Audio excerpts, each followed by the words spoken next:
Ji students, welcome to another session of F8 and KF8। इस session में हम cover करने जा रहे हैं concept of financial statement assertions. ये कॉन्सेप्ट इक्वली इंपॉर्टेंट है for KF8 and F8 as well as ICA में भी स्टूडेंट्स।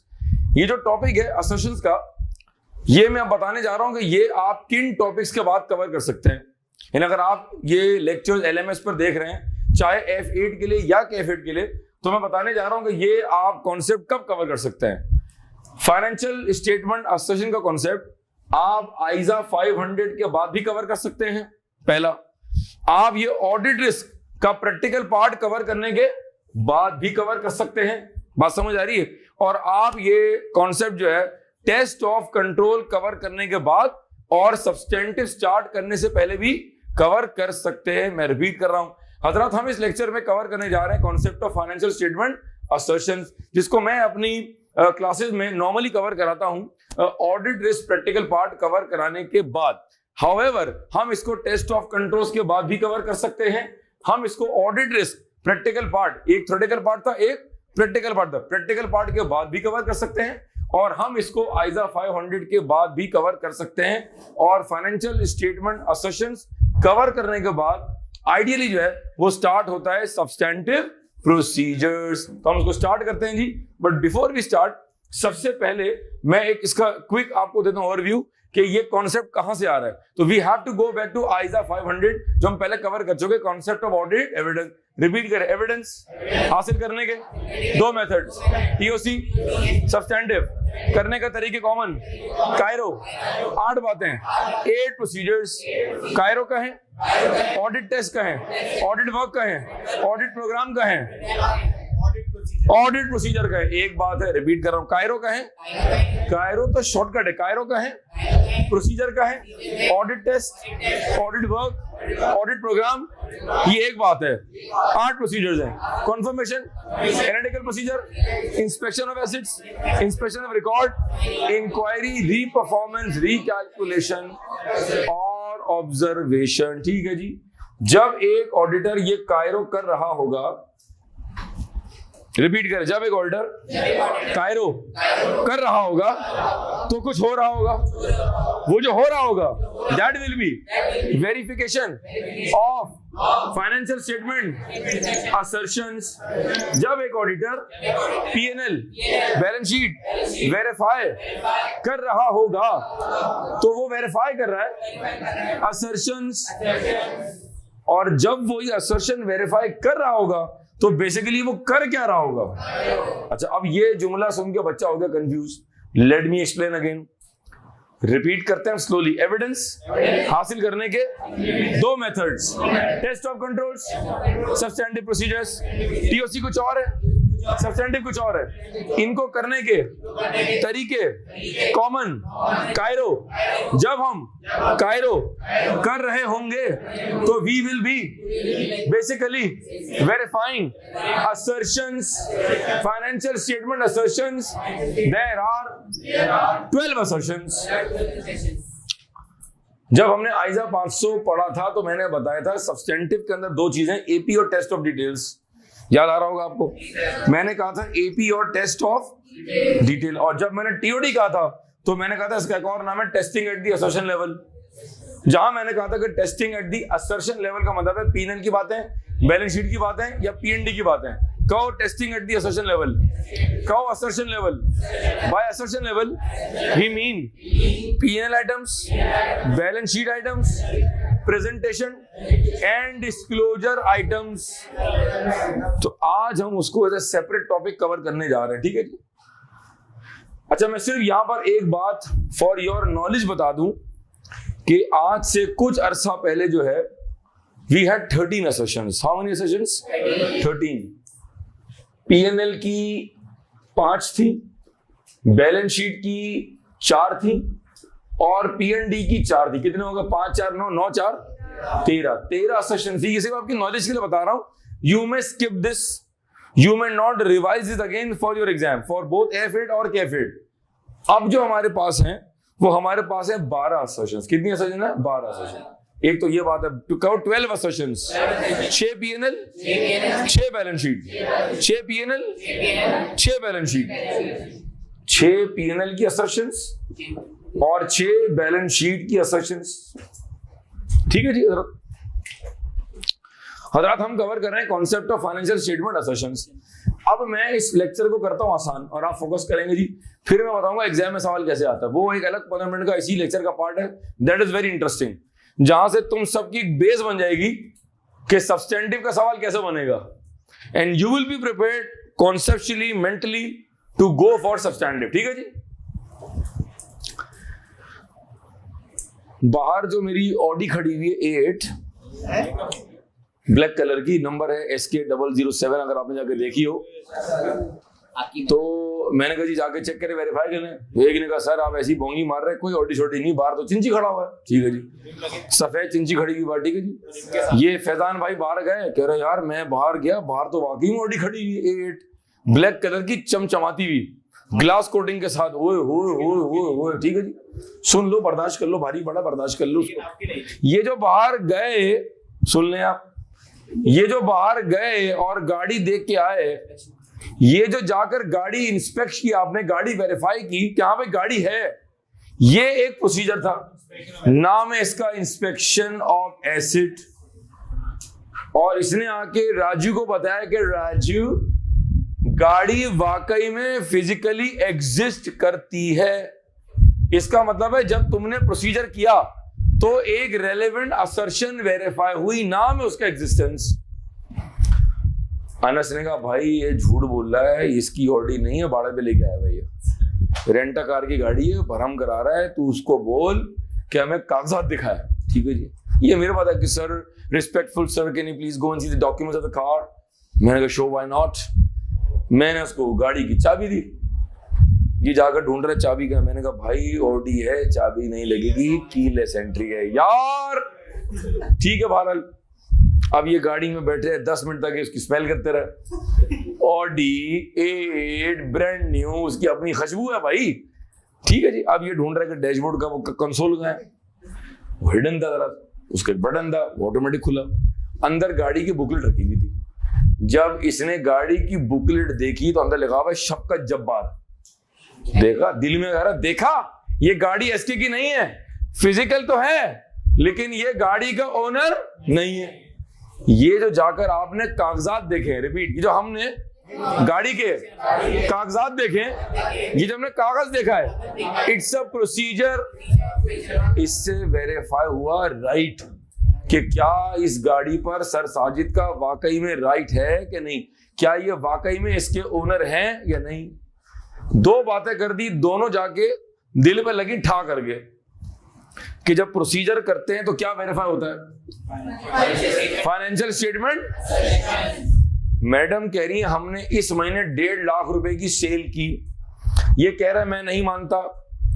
मैडम ने कहा आप क्या बात कर रहे हैं, ये देखें डॉक्यूमेंट्स, ये देखें इनवॉइस, ये देखें गेट पास, ये देखें डीएन, ये देखें कस्टमर के एग्रीमेंट। अच्छा बस रुलाओगी क्या, सारे कागज देख लिए। इसका मतलब है कागज जो देखे वो क्या था, हर बच्चा पार्टिसिपेट करेगा, फिजिकल भी और ऑनलाइन भी। कागज देखा तो क्या किया, इंस्पेक्शन ऑफ रिकॉर्ड, और ये वेरीफाई हो गया कि ये सेल, रिपीट करो, ये सेल वाकई में अकर हुई। मैं बड़े प्यार से आपको सब्सटेंटिव और असर्शन की ट्रेन में चढ़ा रहा हूं, बड़े प्यार से, और आप एक एक करके बैठ रहे हैं। एक का चल रह जाएगा स्टेशन के ऊपर, कोशिश है कि सारे ही बैठ जाए। ठीक है जी। भारत राजू पहली ट्रेन में बैठे हुए थे।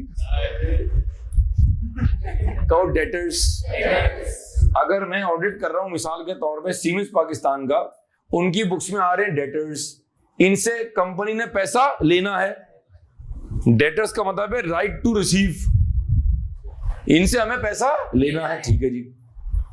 हमने इन डेटर्स को भेजी कंफर्मेशन, और हमने सारे सपोर्टिंग एविडेंस वेरीफाई कर ली कि ये डेटर्स सीमेंस जो अपनी बुक में डेटर्स दिखा रही है ये वाकई में हैं, और ये डेटर्स फेक नहीं है, बोगस नहीं है, जेन्युइन है, और ये डेटर्स एग्जिस्ट करते हैं।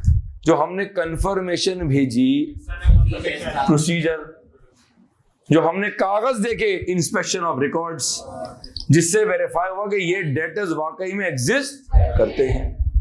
मैं क्या लॉजिक देना चाह रहा हूं, मैं लॉजिक देना चाह रहा हूं कि जब आप कोई प्रोसीजर करेंगे तो it will be verifying relevant financial statement assertions. आप कहें पीएनएल की 6 असर्शंस, बैलेंस शीट की 6 असर्शंस, पीएनएल की 6 असर्शंस, बैलेंस शीट की 6 असर्शंस। आए जरा क्विकली असर्शन को देखते हैं और फिर हम इसको डिस्कस करते हैं and will move forward. Booklet का पेज नंबर 4, ये अगर आपके पास हैंडआउट है, अगर आप सिर्फ असर्शन की हेडिंग पढ़ते हैं, शाबाश। Starting from A, assertion about A, assertion about classes of transaction. कहें class of transaction, class of transaction बोले तो पीएनएल के आइटम्स, क्लास ऑफ ट्रांजेक्शन बोले तो it means we are verifying items of, heads of profit and loss account, बोले तो PNL के item. आप पढ़ो। Assertion about classes of transactions, events, and related disclosures for the period under audit. ठीक है, अब आप नेक्स्ट पेज पे बी पढ़ना है। B. Assertion about account balances account balance मतलब बैलेंस शीट के आइटम जी, and related disclosures at the period end balance sheet item. अच्छा प्यारे बच्चों, हुआ कुछ यूं कि जब आज से कुछ अरसा पहले हमारे पास 13 असर्शंस थी, तो हमारे पास पीएनडी सेपरेट था, प्रेजेंटेशन एंड डिस्क्लोजर। आज एज वी स्पीक आइजा 315 में रिवीजन आया है। बच्चा सवाल करता है, सर ये बताएं, जो आप टॉपिक पढ़ा रहे हैं, ये जो फाइनेंशियल स्टेटमेंट असर्शन का कॉन्सेप्ट दे रहे हैं, ये किस आइजा में? आइजा 315 कहां है? ये किस आइजा का पार्ट है? 315 का। 315 रिवाइज हुई है। तो अब ये जो 4 असर्शन हैं पीएनडी की, वो इन्हीं में कहीं समा गई हैं, और जो 13 थी वो कंबाइंड होकर क्या बन गई हैं? 12। ठीक है जी। अब जरा आप पीएनएल की हेडिंग्स पढ़ें और बैलेंस शीट की हेडिंग्स पढ़ें and we will move forward जी। Occurrence, completeness, accuracy. दोबारा पढ़ें, जोर से पढ़ें, ठहर के पढ़ें। हेडिंग्स की से बात हो रही जी। Occurrence कहो, पूरी क्लास। Occurrence, आगे completeness, accuracy, cut off, classification, presentation. ठीक है जी। मादरत, मामला चल रहा है कुछ। बैलेंस शीट में आया जरा। Balance sheet assertion. Existence, Rights and obligation, completeness, accuracy, valuation and classification. accuracy दोबारा पढ़ो। Accuracy, valuation and allocation. Next, classification, presentation. ठीक है जी। ये 12 हेडिंग्स आपको याद होनी चाहिए। एक बार खुद से दोबारा पढ़ें जल्दी से। पीएनएल की 6, बैलेंस शीट कीजिए। हजरात, हम कवर कर रहे हैं फाइनेंशियल स्टेटमेंट असर्शन, जिसके बाद we start substantive procedure. In a few minutes time I will be guiding all of you कि इन असर्शंस के बाद सब्सटैंटिव पर सवाल कैसे बनेगा, और असर्शन पर सवाल डायरेक्ट या इनडायरेक्ट कैसे बन सकता है। Will be covering this shortly after 5 minutes.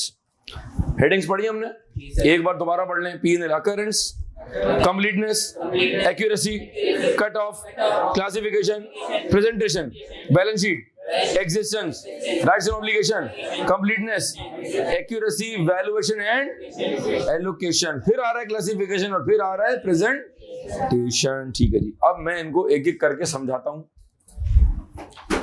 हजरत, यहां तक हमने असर्शन का बेसिक लेक्चर कवर किया। विल मूव फॉरवर्ड नाउ, और अब मैं आपको बताऊंगा कि इनका मतलब क्या है और इन पे एग्जाम में सवाल कैसे बनेगा। ठीक है जी। फिर समझाने के बाद इसका एक ड्रामाई मंजर पेश करूंगा कि असर्शंस प्रैक्टिकली हम क्या कर रहे होते हैं, जब क्लाइंट हमें अकाउंट्स दे रहा होता है उसका क्या मतलब होता है, इस पर हम बात करेंगे। ठीक है, पहले एक बेसिक एग्जांपल डिस्कस करते हैं। ये रही पीएनएल के आइटम्स और ये रही हमारे पास बैलेंस शीट के आइटम्स। पीएनएल के आइटम्स और बैलेंस शीट के आइटम्स। ठीक है जी। अब जरा और से देखिएगा, पीएनएल में आ रहा है सेल्स, क्या आ रहा है? और आ रहे हैं मुख्तलिफ किस्म के क्या? आवाज नहीं आ रही जी। क्या लिखा बोर्ड पे? सेल्स और मैं बैलेंस शीट में लिखता हूं फिक्स्ड एसेट्स, क्या लिखा? और मैं लिखता हूं डेटर्स, क्या लिखा? और मैंने लिखा कैश एंड बैंक, क्या लिखा? बस इन तीनों की बेस के ऊपर आपने पूरा कॉन्सेप्ट समझना है अगले 15 मिनट के अंदर। क्या डील मंजूर है? ठीक है, बहुत शुक्रिया। कहें सेल्स 365 दिन 12 महीने, क्या ये सेल्स? अच्छा, सिर्फ मैं क्लेरिफाई कर दूं कि हम ये जो पूरी गुफ्तगू कर रहे हैं, ये जो हम लेक्चर डिलीवर कर रहे हैं, इसमें हमारी अजम्पशन ये है कि जो हमारा क्लाइंट है वो सीमेंस पाकिस्तान है, और हम कौन है जी? Obviously branded firm Ernst and Young EY। ठीक है जी। हम ऑडिट किसका कर रहे हैं? हमारा क्लाइंट कौन है? हम कौन है? ठीक है, तो ये सारी जो मैं बातें कर रहा हूं सेल्स और परचेज की, P&L की, बैलेंस शीट की, ये किसके पर्सपेक्टिव से हो रही है? सीमेंस पाकिस्तान के पर्सपेक्टिव से हो रही है। Let's start again. कहो 12 महीने 365 दिन ये सेल्स वाकई में अकर हुई 12 महीने में। जितनी सेल्स है 365 दिनों में, 365 days in a year, whatever transaction took place, all sales and purchases in all expenses have been completely recorded। ये सेल परचेज, ये एक्सपेंसेस वाकई में अकर हुए, कंप्लीटली रिकॉर्ड हुए। सेल 100 रुपए की थी, 10 रुपए का डिस्काउंट दिया, 10 रुपए डिस्काउंट में किया, 90 रुपए का रेवेन्यू रिकॉर्ड हुआ। बुक्स के अंदर सेल 100 नहीं है, 90 रुपए की है, बिल्कुल सही सही एक्यूरेटली 90 से रिकॉर्ड हुआ। जब हम P&L के आइटम्स को, सेल परचेज को, एक्सपेंसेस को सही अमाउंट पे रिकॉर्ड करते हैं, वो कहलाता है एक्यूरेसी। वो कहलाता है एक्यूरेसी। जो सेल्स 2020 में की वो 2020 में रिकॉर्ड हुई, और जो सेल जनवरी 1 2021 में की, अगले साल की जनवरी के पहले महीने के पहले दिन की, वो 21 में गई। और जो सेल दिसंबर 31 2020 में की वो 2020 में रिकॉर्ड हुई। इसका मतलब है all sales, all purchases, all expenses have been correctly recorded in the correct accounting period। इसका मतलब है कट ऑफ बिल्कुल सही है, occurrence, completeness, accuracy, cut off. जो सेल्स जिस हेड में जाएगी वो वहीं रिकॉर्ड हुई है। सैलरी एक्सपेंस सैलरी में गया, रेंट एक्सपेंस रेंट में गया। All expenses have been properly recorded and classified as per their respective journal ledger। Salary expense pertains to GL number this, it has been recorded over there। Rent expense pertains to, should be recorded in GL code this। जो जिसको GL में जाना था, जिसको जिस GL में जाना था वो उसी GL में रिकॉर्ड हो गया। इसका मतलब है तमाम एक्सपेंसेस और तमाम चीजें सही जर्नल लेजर में क्लासिफाई हुई। तो एक और वर्ड क्या सीखा हमने? क्लासिफिकेशन। आई होप आप बात सीख रहे हैं कि मैं क्या बताना चाह रहा हूं। Occurrence, completeness, accuracy, cut off, classification, P&L जिस तरह बताना चाहिए, बनाना चाहिए, जहां सेल्स प्रेजेंट होनी चाहिए, जहां एक्सपेंसेस आने चाहिए, जो कॉस्ट ऑफ गुड सोल्ड है वो वहां रिकॉर्ड हुए हैं, जो एडमिन एक्सपेंस है वो वहां रिकॉर्ड हुए हैं। नोट्स टू दी अकाउंट्स में जिस चीज को जहां एज पर रेलेवेंट अकाउंटिंग फ्रेमवर्क जहां डिस्क्लोज होना था सही तरह से एज पर रेलेवेंट अकाउंटिंग फ्रेमवर्क डिस्क्लोज किया। प्रेजेंटेशन एंड डिस्क्लोजर में दोनों बातें आ गई कि जिस तरह P&L को प्रेजेंट करना था बिल्कुल वैसे ही प्रेजेंट किया, और जो उस मुल्क के लोकल लॉज हैं और जो उस मुल्क में IFRS है, जो उस मुल्क का एप्लीकेबल फाइनेंशियल रिपोर्टिंग फ्रेमवर्क है, उसके मुताबिक हमने चीजों को डिस्क्लोज भी कर दिया। ये इसका आखिरी पॉइंट आ गया, प्रेजेंटेशन। हजरत हम कवर कर रहे हैं concept of financial statement assertions, and from here we move towards substantive procedures. कहें बैलेंस शीट के आइटम्स, एग्जिस्टेंस। अगर आप पूरे कैंपस पे KNS की निगाह डालेंगे तो आपको बहुत सारे एसेट नजर आएंगे। इस क्लास में देख लें, आपको मल्टीपल एसेट नजर आ रहे हैं। चेयर्स एक एसेट है, ये लैपटॉप है, ये मल्टीमीडिया है, ये कैमरा है, ये एयर कंडीशन है, ये टेबल है, ये व्हाइट बोर्ड है। क्या ये दिख रहे हैं? क्या ये दिख रहे हैं? क्या ये मौजूद हैं? इसका मतलब है क्या ये एसिड फिजिकली एग्जिस्ट करते हैं?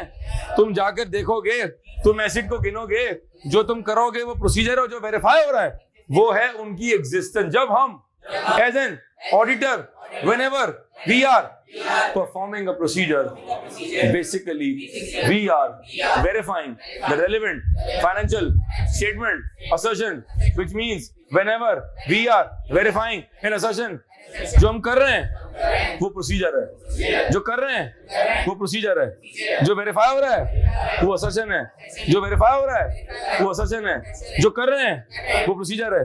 जिसके पास है पर्दा, दो मेथड है, टीओसी सब्सटेंटिव, जो मिला वो evidence, which should be sufficient and to enable the auditor to express an independent audit, जिसमें हम कहते हैं accounts are giving a true and three types of person, absolute, reasonable, moderate. Absolute दे नहीं सकते, रीजनेबल अंदाजे बयां पॉजिटिव और मॉडरेट का अंदाजे बयां नेगेटिव। तीन टाइप्स, दो levels, reasonable, positive, moderate, negative.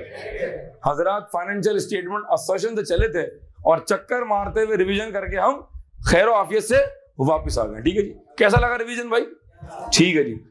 जिस तरह मैंने पीने समझाया, अब मैं समझा रहा हूं बैलेंस शीट। ठीक है जी, तीन आइटम पढ़ते जी, क्या लिखा हुआ बोर्ड पर? शाबाश जी, क्या लिखा हुआ जी? शाहरुख पढ़ेंगे, क्या लिखा हुआ शाहरुख? बहुत शानदार पढ़ा, बहुत शानदार पढ़ा, बहुत शानदार, वाह वाह वाह वाह। ठीक है जी, ऋषि कपूर आप पढ़े बेटा, क्या लिखा हुआ? Fix assets, debtors. ठीक है जी, ये एसेट वाकई में मौजूद है, कैश इन हैंड वाकई में, कैश एट बैंक वाकई में, जो डेटर्स दिखा रहे हो जिनसे तुमने पैसा लेना है वो वाकई में जिंदा है। ट्रेड पेबल्स, ये तेरी पेमेंट्स हैं, ये वो वेंडर्स हैं जिनको आपने पे करना है, वो वाकई में जिंदा है, एग्जिस्ट करते हैं। तमाम फिक्स एसेट्स, तमाम डेटर्स, तमाम कैश इन हैंड, तमाम कैश एट बैंक जो था सब का सब कंप्लीटली रिकॉर्ड किया। तमाम के तमाम एसेट्स कंप्लीटली रिकॉर्ड किए। जो एसेट्स हैं, जो एसेट्स हैं, या तो वो राइट टू यूज है, राइट टू रिसीव है, inventory right to use, fix assets right to use, cash in hand right to use, receivables right to, trade payables obligation to pay. Check करें balance sheet के second number पे क्या लिखा हुआ है? क्या लिखा हुआ है? राइट्स एंड, क्या पढ़ रहे हो? क्या टॉपिक चल रहा है? असर्शन। पीएनएल पढ़ा रहा हूं, बैलेंस शीट पढ़ा रहा हूं। बैलेंस शीट में पहला क्या डिस्कस किया, दूसरा क्या है, राइट किस केस में होगा? एसिड के केस में होगा। और obligation, long term loan, obligation, long term loan, short term loan, running finance, bank overdraft, trade payables. क्या बात, परफेक्ट, शाबाश, समझ आ रहा है? मैं आपसे बुलवा रहा हूं ताकि बोलते बोलते भाई याद हो जाए इंशाल्लाह। ठीक है जी, कंप्लीटनेस हो गया कवर। एक्यूरेसी पूरा पढ़ो, Accuracy, valuation, माइक पे पढ़ो जोर से। accuracy, valuation and allocation. ठीक है, किसी भी लम्हे ना हमारा टेम्परामेंट और हमारा टेम्पो और हमारा जो एनर्जी लेवल है वो कम नहीं हो सकता आज। ठीक है जी, होल्ड प्लीज होल्ड। आखिरी पॉइंट आपने पढ़ा, एक्यूरेसी, valuation and allocation. जरा सुन ले जी। डेटर्स कितना अमाउंट है? 100. ठीक है, इस तरफ दिख रहा है, इस तरफ नहीं दिख रहा जी। यहाँ क्या दिख रहा है जी? ठीक है जी। खवातीन से पता है क्या लिखा हुआ है? So cute. ठीक है जी। अच्छा, अब आ रहा है provision for doubtful debt, provision for doubtful debt. ठीक है जी, कितना लिया जी? 20। कितना बचा जी? 80. अच्छा, पूरी क्लास रिपीट करें। हमने डेटर्स को सही सही एक्यूरेटली 80 पर रिकॉर्ड किया और हमने प्रोविजन की जो एडजस्टमेंट है, जो प्रोविजन की एडजस्टमेंट है, या जो एलोकेशन है वो बिल्कुल ठीक की है। डेटर्स कितने पे रिकॉर्ड करते हो बैलेंस शीट में? 100 पे भी, 80 पे? 80 के अंदर एक्यूरेसी भी आ गया। ये 80 बिल्कुल ठीक अमाउंट है, 80 इज द करेक्ट अमाउंट, जवाब दुरुस्त है, ये एक्यूरेसी हो गई। और ये जो आपने 20 रुपए का प्रोविजन आपने डिडक्ट किया है, ये कहलाता है वैल्यूएशन एंड एलोकेशन एडजस्टमेंट। ये कहलाता है वैल्यूएशन एंड एलोकेशन एडजस्टमेंट। आपने दिखाया क्लोजिंग स्टॉक, फिर आपने कहा less provision for obsolete stock, और आप उसको दिखा रहे हैं लेट से 800 के ऊपर, जबकि कॉस्ट उसकी 1000 थी। 1000 माइनस 200 कितना बचा? 800 पर बिल्कुल ठीक, सही एक्यूरेटली दिखा रहे हैं। 200 रुपए की क्या हुई है?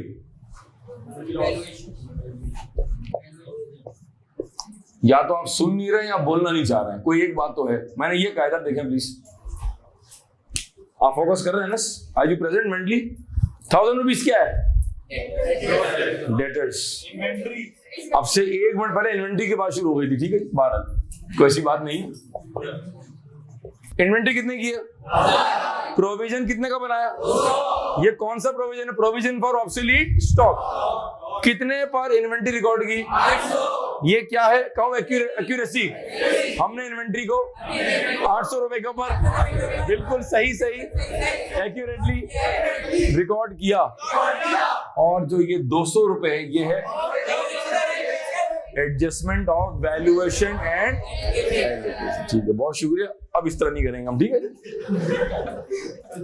हम पढ़ रहे हैं बैलेंस शीट की असर्शंस। हमने कवर किया, रिपीट करें, existence, completeness, rights and obligation, accuracy, valuation and allocation. क्या जिस तरह पीएनएल में क्लासिफिकेशन थी, क्या वैसे ही क्लासिफिकेशन बैलेंस शीट की भी होगी? यस। अगर मैं सिंपल इसकी एग्जांपल दे दूं,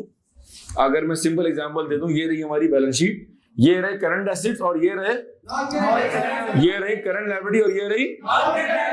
इसका मतलब है, क्लासिफिकेशन का मतलब ये है, हम दिखा रहे cash in hand and cash at bank, तो ये एक लाइन आइटम है। फिर हम दिखा रहे हैं स्टोर्स एंड स्पेयर्स, फिर हम दिखा रहे हैं शॉर्ट टर्म डेटर्स। लेकिन कुछ short term debtors long term में भी आ गए, ये नहीं हो सकता, ये रॉन्ग क्लासिफिकेशन है। फिक्स एसेट यहां नहीं, यहां आएंगे। लॉन्ग टर्म इन्वेस्टमेंट यहां नहीं, यहां आएंगे। लॉन्ग टर्म डेटर्स यहां नहीं, यहां आएंगे। ये क्या है? क्लासिफिकेशन। किस आइटम को कहां दिखा रहे हैं, कहां क्लासिफाई कर रहे हैं, ठीक है जी? लॉन्ग टर्म लोन लिया हुआ, एक उसका करंट पोर्शन है और एक उसका लॉन्ग टर्म पोर्शन है। अगर आपने इसमें भंड मार दिया, अगर आपने यहां मिसस्टेटमेंट कर दी है, तो फिर ये क्लासिफिकेशन का इशू है। और वंस अगेन, जिस तरह पीएनएल के अंदर we had presentation, similarly we have presentation for balance sheet item on the face. अगले लेक्चर के अंदर मैं आप तमाम बच्चों को एक मल्टीनेशनल कंपनी की जो पीएनएल और बैलेंस शीट है, उसका एक्सट्रैक्ट मैं क्लास में डिस्ट्रीब्यूट करूंगा। तो मैं आपको प्रेजेंटेशन लाइव बताऊंगा कि ये प्रेजेंटेशन क्या है और ये डिस्क्लोजर क्या है। केएफ के बच्चों को और एफएड के बच्चों को पता होना चाहिए कि अकाउंट्स के अंदर प्रेजेंटेशन कहां है, किस तरह डिस्क्लोजर दिया जाता है, और नोट्स टू द अकाउंट्स से हमारा क्या मतलब है, ये कैसे बनते हैं, इस पर मैं थोड़ी बहुत बात कर लूंगा। पीएनएल का फेस, बैलेंस शीट का फेस, पीएनएल का फेस, बैलेंस शीट का फेस, किसको कहां बताना है, किसको कहां प्रेजेंट करना है। मिसाल दे रहा हूं मैं, पीएनएल के फेस पर आ रहा है सेल्स, लिखा हुआ है आगे नोट नंबर 16। अब जिसको मजीद तफसील चाहिए, जिसको इसका ब्रेकअप देखना है, वो नोट्स टू द अकाउंट्स में जाए और नोट नंबर 16 देखेगा, तो उसको सेल्स का ब्रेकअप मिल जाएगा कि ये लोकल सेल्स है, ये एक्सपोर्ट सेल्स है, ये सेल टैक्स है, ये डिस्काउंट है और ये नेट सेल्स है। ये ऑन द फेस आप नहीं दिखा रहे, ये आप कहां दिखा रहे हैं? इसको आप दिखा रहे हैं नोट्स टू द अकाउंट्स, जिसको हम कहते हैं डिस्क्लोजर। क्या बोलते हैं? कहें असर्शंस, 12 असर्शंस, पीएनएल की 6, बैलेंस शीट की 6। ठीक है हजरात, ये एग्जांपल्स समझने के बाद, लेक्चर सुनने के बाद, लेट्स मूव फॉरवर्ड। और अब मैं आपको असर्शन अपने हैंडआउट से कवर करा रहा हूं। इस कंटेंट को आपको किसी और किताब से, कोई और नोट से प्लीज रेफर करने की जरूरत नहीं है, ये बहुत काफी है। रिपीट करें, असर्शंस, फाइनेंशियल स्टेटमेंट असर्शंस। जब एक ऑडिटर टीओसी के जरिए, सब्सटेंटिव के जरिए कायरो कर रहा होता है, he is verifying financial statement assertions. इसका मतलब है जब हम कोई प्रोसीजर कर रहे होते हैं, तो बेसिकली उस प्रोसीजर के जरिए we are verifying what? Assertion. और जब मैं तुमसे को हम असर्शन वेरीफाई कर रहे हैं, तो हम क्या कर रहे होंगे? चाहे किसके जरिए, या किसके जरिए, या दोनों के जरिए, जो मिलेगा वो एज पर आइजा। ठीक है, बुकलेट का पेज नंबर 4 हम स्टार्ट करते हैं, असर्शन। अच्छा, बहुत सारी किताबों में फाइनेंशियल स्टेटमेंट असर्शंस को मैनेजमेंट असर्शन भी कहा जाता है। वजह इसकी मैं लॉजिक दूंगा कि इसको मैनेजमेंट असर्शन क्यों कहा जाता है। एक चीज और कहें, assertion. The word assertion has been derived from the word assert. कहो कहना, कहना, असर्ट का मतलब assert का मतलब कहना, कहना, बयान करना, बयान करना, इकरार करना, इकरार करना, बोल देना, बोल देना, कह देना, कह देना, एतराफ कर लेना, आप कर लेना। मुख्तलिफ मायने हैं इसके। Today sir Sajid asserted in the class के आने वाले अटेम्प्ट के अंदर टीओसी की फला साइकिल बहुत इंपॉर्टेंट है। ये किसी ने डाल दिया सोशल मीडिया के ऊपर, वायरल चला हुआ आजकल। Today sir Sajid asserted in the class कि ये टॉपिक बड़ा इंपॉर्टेंट है। सर साजिद ने कहा कि आने वाले अटेम्प्ट में जो आईकेएप का ऑडिट का पासिंग रेशियो है वो बड़ा जबरदस्त होगा। फिर किसी ने डाल दिया ग्रुप के ऊपर, today sir Sajid asserted in the class. Assert कहना, इकरार करना, बयान करना, बोल देना, एतराफ कर लेना, ठीक है। ये इसके मुख्तलिफ मायने अब पढ़ते हैं जी। Start. P&L assertions. Number 1. Occurrence. आप स्टार्ट करें ऊपर हेडिंग से, बिल्कुल स्टार्ट से जी। Financial statement assertions. Total of 12 assertions. Assertions are used by the auditor in considering the different types of potential misstatements that may occur or may fall into the following categories. Number 8. Assertions about classes of transactions, events, and related disclosures for the period under audit P&L items. Number 1. Occurrence. Transactions and events that have been recorded or disclosed have occurred, and such transactions and events pertain to the entity. For example, sales and purchases during the year have occurred, and that the transaction actually took place during the year. Expenses that are recorded also occurred during the year. क्या occurrence? Occurrence. मैं हमेशा इतने मुश्किल concepts को ना बहुत ही आसान अंग्रेजी के जुमलों को मैं आसानी से उर्दू और हिंदी में समझा रहा हूँ आपको, ठीक है। क्या अकरेंस? क्या ये सेल? क्या ये परचेज? क्या ये एक्सपेंसेस अकर हुए? हजरात, ये मैंने हिंदी का वर्ड इसलिए का हमारे बहुत सारे स्टूडेंट इंडिया से भी होते हैं, तो जो बच्चे हमारे जो स्टूडेंट इंडिया से हैं उनके लिए मैं आसान कर दूंगा। ये उर्दू और हिंदी के बहुत सारे वर्ड जो सेम होते हैं, लिहाजा आप भी जब ये लेक्चर ले रहे हैं तो बेसिकली आप ये लेक्चर उर्दू/हिंदी में सुन रहे हैं, ठीक है जी। कहें अकरेंस, क्या ये सेल, क्या ये परचेज अकर हुई? इसका मतलब है हम ये चेक कर रहे हैं कि जो आप सेल बता रहे हैं, जो आप परचेज बता रहे हैं, जो आप एक्सपेंसेस बता रहे हैं, क्या वाकई में did those transactions dash place to place? कहीं फेक तो नहीं है, बोगस तो नहीं है, कहीं गोस्ट ट्रांजैक्शन तो नहीं है, पसे पर्दा फ्रॉड का रिस्क चल रहा है ना। To be covered in IS 240, ठीक है। बाहर आगे चले। Number 2. Completeness. All transactions and events that should have been recorded have been recorded, and all related disclosures that should have been included in the financial statement have actually been included. ठीक है। Example: expenses have been recorded completely, and all sales that occurred during the year have been recorded completely, recorded in the financial statement. Have been recorded completely in the financial statements, type हो रहा है। Have been recorded completely in the financial। क्या समझते हैं completeness से? Sales पूरे साल में हुई 1000, कितनी हुई? आप रिकॉर्ड कर रहे हैं 900, क्या मसला है? इसका मतलब है आपने सेल्स की ट्रांजैक्शन कंप्लीटली रिकॉर्ड, तो कंप्लीटनेस का मतलब है जितनी ट्रांजैक्शन हुई कि तमाम के तमाम रिकॉर्ड हुई, जितने आपने एक्सपेंसेस किए कि तमाम के तमाम एक्सपेंसेस रिकॉर्ड कंप्लीटली रिकॉर्ड हुए, ये मतलब। आगे चलें। Number 3. Accuracy. Amounts relating to recorded transaction and events have been recorded appropriately. Accuracy का मतलब है किस अमाउंट पे रिकॉर्ड किया है। जिस खर्चे को 100 रुपए रिकॉर्ड करना था, जिस खर्चे को 100 रुपए पर रिकॉर्ड करना था, क्या वो वाकई में 100 रुपए पर रिकॉर्ड हुआ? अगर तो हाँ, तो क्या मतलब हुआ? Expenses have been record, expenses have been recorded accurately. Depreciation को 100 रुपए से रिकॉर्ड होना था, 100 रुपए से ही हुआ, क्या मतलब हुआ? Accurately recorded. एमोर्टाइजेशन को रिकॉर्ड होना था 200 रुपए से, आपने रिकॉर्ड कर दिया 250 रुपए से, क्या मतलब है? इसका मतलब है आपने एक्सपेंसेस को या सेल परचेज को आपने एक्यूरेटली रिकॉर्ड नहीं किया. तो एक्यूरेसी का मतलब है अमाउंट जिस पर आपने रिकॉर्ड किया है क्या वो सही अमाउंट है. आगे चलें. Example: ji. Sales, purchases, and expenses have been recorded at the accurate amounts, and debtors and creditors have been accurately recorded in the balance sheet. ठीक है जी. Number 4. Cut off. कहें cut off. Cut off. Cut off का मतलब है Cut off का मतलब all transactions should be recorded in the correct accounting period. 2020 के expenses should be recorded in 2020 and expenses and transaction that pertains to 2021 should only be recorded in 2021 and not 2020. जब हमने audit risk पढ़ा था हजरात, मैं पिछले topic से इसको कनेक्ट कर रहा हूं. जिन बच्चों को ये याद आ रहा है या उनको जहन में लग रहा है कि सर ये वर्ड हमने पहले भी सुना है कट ऑफ का, जी हाँ, तो आपने कट ऑफ का वर्ड, एक्यूरेसी का वर्ड, कंप्लीटनेस का वर्ड, एग्जिस्टेंस का वर्ड, वैल्यूएशन का वर्ड आपने मुझसे सुना था, हमने म्यूचुअली देखा था जब हम ऑडिट रिस्क का प्रैक्टिकल पार्ट के F8 के पास पेपर्स कर रहे थे। सवाल में लिखा हुआ है कि सेल्स वालों को आप देते हैं इंसेंटिव बेस्ड बोनस, उनको आप देते हैं कमीशन, लिहाजा ये रिस्क है कि दे हैव, जुमला पूरा करें, they have made an error in sales cut off or there is an issue of sales cut off because of which there is a risk कि current year sales have been overstated. इसका मतलब है आपने अगले साल की cell को भी इस साल में दिखा के आपने कट ऑफ में मिस्टेक करके करंट ईयर की सेल्स क्या कर दिया आपने, ताकि आपका पर्सनल बोनस और कमीशन क्या हो जाए। तो इस तरह के वर्ड्स आपने ऑडिट रिस्क के प्रैक्टिकल पार्ट में F8 के पास पेपर अटेम्प्ट करते हुए देखे थे।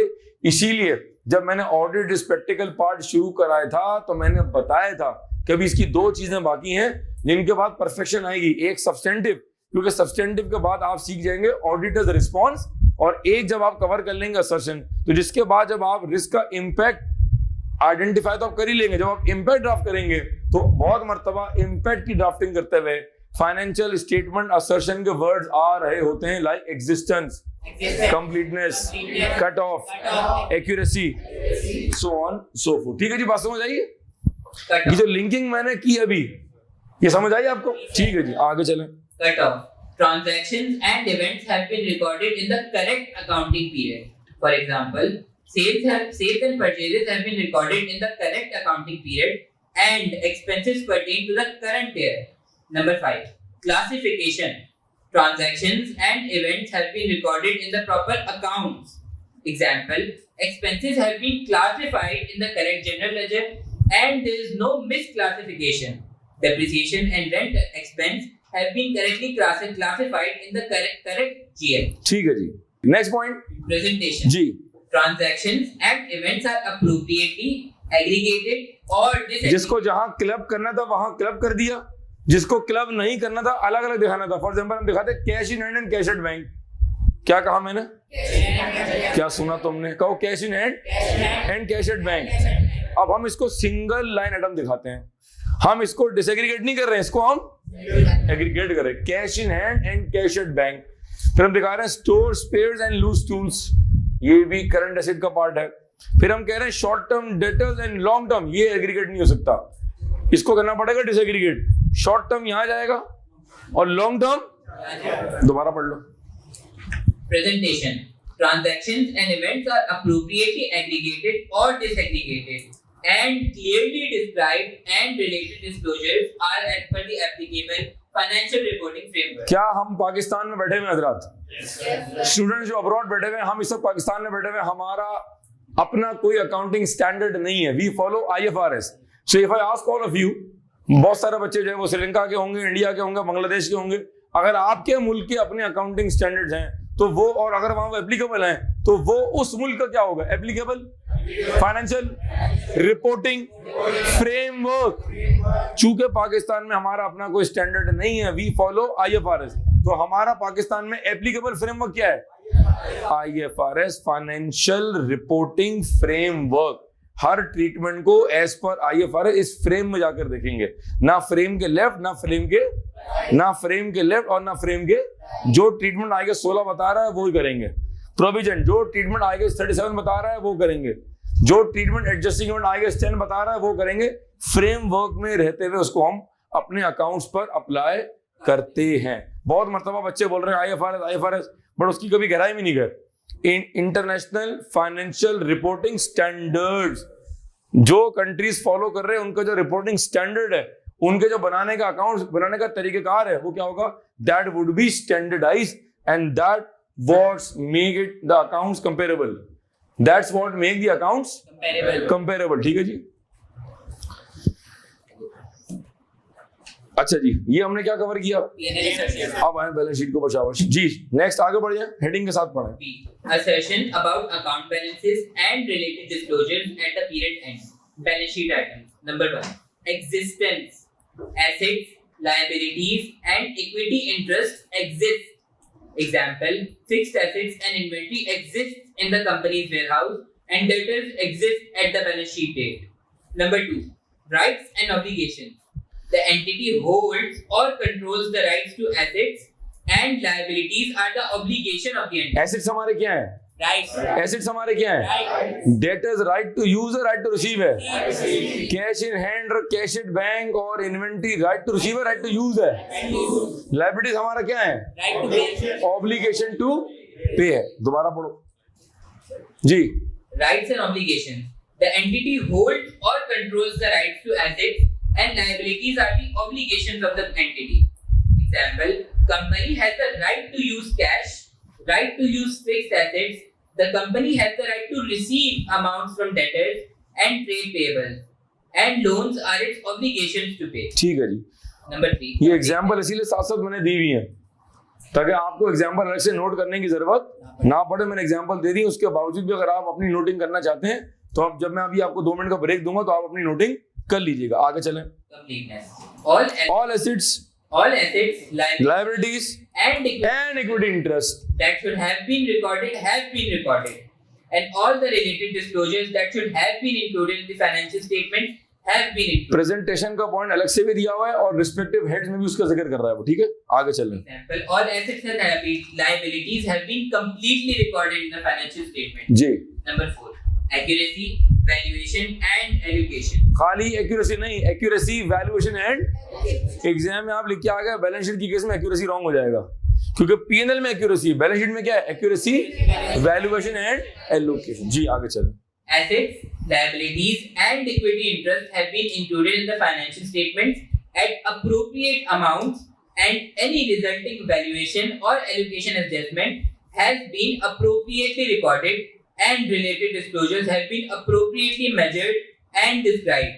For example, debtors and creditors are recorded at accurate closing amounts, and valuation or allocation of any provisions or other adjustments are also correctly and accurately recorded at the balance sheet date. Classification. Ji. Assets, liabilities and equity interests have been recorded in the proper account. ठीक है जी. Example, all जिसको जिस head में जाना था वहीं दिखा रहे हैं. फिक्स एसेट्स को फिक्स एसेट के अंदर भी ब्रेकअप आ रहा है. प्रॉपर्टी प्लांट इक्विपमेंट है, व्हीकल्स है, लैंड एंड बिल्डिंग है, फर्नीचर फिक्सचर है, आईटी इक्विपमेंट है. जो जिस जीएल में, याद है ये बात कहाँ हुई थी? जब हम टेस्ट ऑफ कंट्रोल पढ़ रहे थे तो वहां मैंने बताया था चार्ट ऑफ अकाउंट्स. जो जिस हेड में जाएगा, जो जिस जीएल का होगा, जो जिस जीएल को बिलोंग करेगा वो उसी जीएल में जाएगा. ये क्या कर रहे हैं? अगर कोई जीएल ही नहीं होगा, चार्ट ऑफ अकाउंट्स ही नहीं होंगे या प्रॉपर चार्ट ऑफ अकाउंट्स नहीं होंगे तो फिर चीजें क्या हो जाएंगी? मिसक्लासिफाई हो जाएंगी. फॉर एग्जाम्पल, कैफ 8 के एडमिशन हमारे कैफ 8 के जीएल में जाएंगे, कैफ 7 के एडमिशन कैफ 7 के जीएल में जाएंगे, कैफ 6 के एडमिशन कैफ 6 के जीएल में जाएंगे. मैं इसको ऊपर नीचे नहीं कर सकता वरना क्या होगा? बॉटम लाइन तो मैच कर जाएगा but the numbers would be wrongly presented. क्योंकि क्या मसला हो गया? Classification. Ji. Example, all assets and liabilities have been classified accordingly, that is, between current and non-current assets and between current and non-current liabilities. Presentation. देखिए दोनों में common बात है. ये पॉइंट पीएनएल का भी है और ये पॉइंट बैलेंस शीट का भी. जी. Assets, liabilities and equity interests are appropriately aggregated or disaggregated and clearly described, and related disclosures are as per the requirements of the applicable financial reporting framework. हजरात ये हमने कवर किया financial statement. Repeat करते हैं. Assertions 12 assertions, PNL की 6, balance sheet की 6. अब अगर मैं आपको इसका अगर अमली डेमो दूं कि भाई एक्चुअल में क्या हो रहा है, हाउ थिंग्स वर्क, तो आप यूं समझें कि अगर मैं एग्जांपल दूं मुस्तफा की, ये सिमंस के सीएफओ हैं और मैं ईवाई का पार्टनर हूं. हम ऑडिट करने गए हैं, आज तीसरा दिन है और ये मुझे फाइनेंशियल स्टेटमेंट्स दे रहे हैं. ना तुम कुछ कहोगे ना मैं कुछ कहूंगा. ठीक है जी. और आंखों ही आंखों में हमारी डिस्कशन चल रही है. आप फोटोग्राफर हैं, आप तस्वीर खींचें, आप मुझे अकाउंट देंगे, हम दोनों वहां देखेंगे और ये हमारी लेगा फोटोग्राफ. जी वहां देखें प्लीज. जी जबरदस्त. आंखों ही आंखों में बात हो रही है. पूछो क्या बात हो रही है? ये भी चुप है और मैं भी, ना ये कुछ कह रहे हैं और ना, और आंखों ही आंखों में कन्वर्सेशन हो गई. अब वो कन्वर्सेशन क्या है? ये मुझे कह रहा है ए पार्टनर, ए ऑडिट फर्म, हम तुम्हें जो ये अकाउंट्स दे रहे हैं तो हम ये इतराफ कर रहे हैं, हम ये असर्ट कर रहे हैं, ऑल दीज असर्शंस, ये 12 असर्शंस, P&L की 6, बैलेंस शीट की 6, ये असर्शंस अकाउंट्स में मौजूद हैं, जो एसेट बता रहे हैं वो एग्जिस्ट करते हैं, जो डेटर्स बता रहे हैं राइट टू रिसीव है, जो लायबिलिटीज हैं वो वाकई में हमारी ऑब्लिगेशन टू जो P&L में एक्सपेंसेस है, सेल्स है, परचेज है, वो वाकई में अकर हुई, कंप्लीटली रिकॉर्ड हुई, एक्यूरेटली रिकॉर्ड हुई। ये मुंह से कुछ नहीं कह रहा, सिर्फ ये कागज में ऐसे मुझे ट्रांसफर कर रहा है अकाउंट, मुझे हाथों में ऐसे अकाउंट दे रहा है, लेकिन ये एतराफ कर रहा है, ये एक्नॉलेज कर रहा है कि ये असर्शन इसके अंदर मौजूद, जिनको हम as an audit firm, as an audit team, audit partner जब ऑडिट करेंगे, तुम्हारी कही भी, तुम्हारी बताई भी असर्शंस को हम अपने कायरों के जरिए वेरीफाई करेंगे, चाहे टीओसी के जरिए या सब्सटेंटिव के जरिए, to enable the auditor to obtain sufficient appropriate audit evidence to enable the auditor to express an independent audit opinion on the financial। इसका मतलब है जब तुमने मुझे अकाउंट्स दिए तो तुमने भी कुछ ना कहा, मैंने भी कुछ ना कहा, और आंखों ही आंखों में इकरार हो गया कि ये असर्शन मौजूद हैं, जिनको हम अपने कायरों के जरिए वेरीफाई करके और ये कंक्लूजन ड्रॉ करेंगे कि क्या accounts true and fair view दे रहे हैं या नहीं दे रहे। अगर तो ट्रू एंड फेयर व्यू दे रहे हैं तो अनमॉडिफाइड, अगर ट्रू एंड फेयर व्यू नहीं दे रहे तो हो जाएगा मॉडिफाइड, जिसमें 3 टाइप्स, क्वालिफाइड, एडवर्स और डिस्क्लेमर। हजरात, ये हमने कवर किया concept of financial statement assertion. क्या हमें इसको याद करना है, इस पे सवाल कैसे बनेगा, और इस पे क्या डायरेक्ट सवाल बन सकता है, क्या इस पे कोई इनडायरेक्ट सवाल बन सकता है, इसको आइजा 500 से लिंक करके सब्सटेंटिव पे सवाल कैसे बनेगा, ये मैं आपको बताने जा रहा हूं छोटे से ब्रेक के बाद। इन जो हमने अब तक कवर किया असर्शंस में, इसको आप रिवाइज करेंगे एंड विल मूव फॉरवर्ड।